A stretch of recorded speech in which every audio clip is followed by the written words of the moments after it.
Hi everyone, I'm Sahil Tolia and this is the physics of figure skating. We begin with the history of figure skating. Primitive ice skates appeared in the archaeological record at around 3000 BC, where children would attach animal bones to their ankles. In the 13th century, the Dutch began to implement steel edges on their ice skates. The sharpened edges on the bottom aided movement and eliminated the need for sticks for movement. Ice skates have remained relatively unchanged from this period, with only minor changes in the construction of modern ice skates. The American Jackson Haynes is credited as the inventor of modern figure skating, as he was the first man to incorporate ballet and dance movements into his skating. Figure skating was the first winter sport introduced in the Olympics, and the event first became a medal sport at the 1976 Summer Olympics. Although I don't participate in figure skating, I enjoy watching the competition in the Winter Olympics. In particular, I enjoyed watching the newly introduced team event in Sochi, where Russia won the gold medal and the United States won bronze. We now move into the physics of figure skating. A significant portion of figure skating routines involve spins, which will be the focus of my discussion. The first element involves the moment of inertia of a skater, or the resistance of the skater to changes in rotational motion. If we assume the skater acts as a point mass on the ice, the equation for his moment of inertia is I equals mr squared, where m equals the skater's mass in kilograms, and r equals his radius in meters, or the distance from his center of mass to his palms. If a skater brings his arms inward, his radius will decrease, and his moment of inertia will also decrease.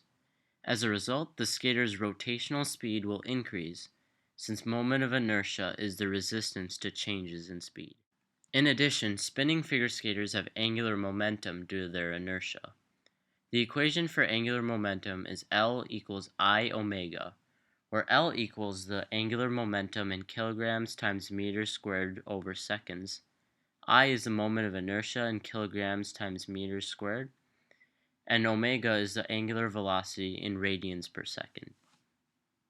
Since there is little friction between the skater and the ice, the net external torque on the skater equals zero. This means that angular momentum is conserved and remains relatively constant. As the skater brings her hands and feet closer to the body, the moment of inertia decreases.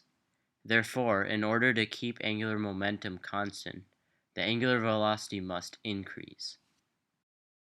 This is why figure skaters increase their speed as they tuck in their arms and legs in a spin. The following video demonstrates how spins will increase in rotational speed as the skater brings her arms and legs inward.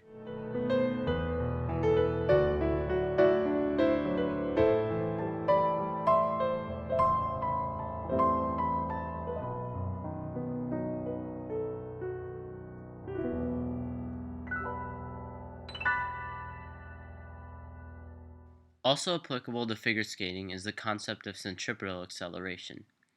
The best example in figure skating is the death spiral routine in pair skating, where the male partner digs into the ice and spins the female partner in a wide circle.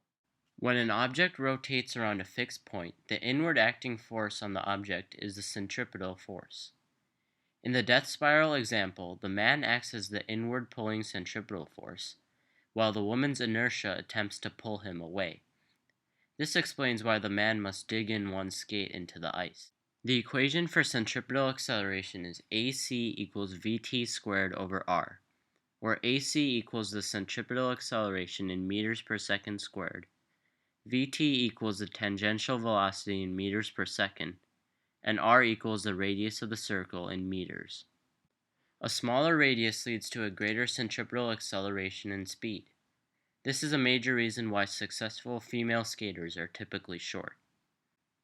Finally, a skater acts as a projectile when he or she attempts a jump. This means that the skater has both horizontal and vertical components of velocity. In addition, the skater will follow the path of a downward-facing parabola.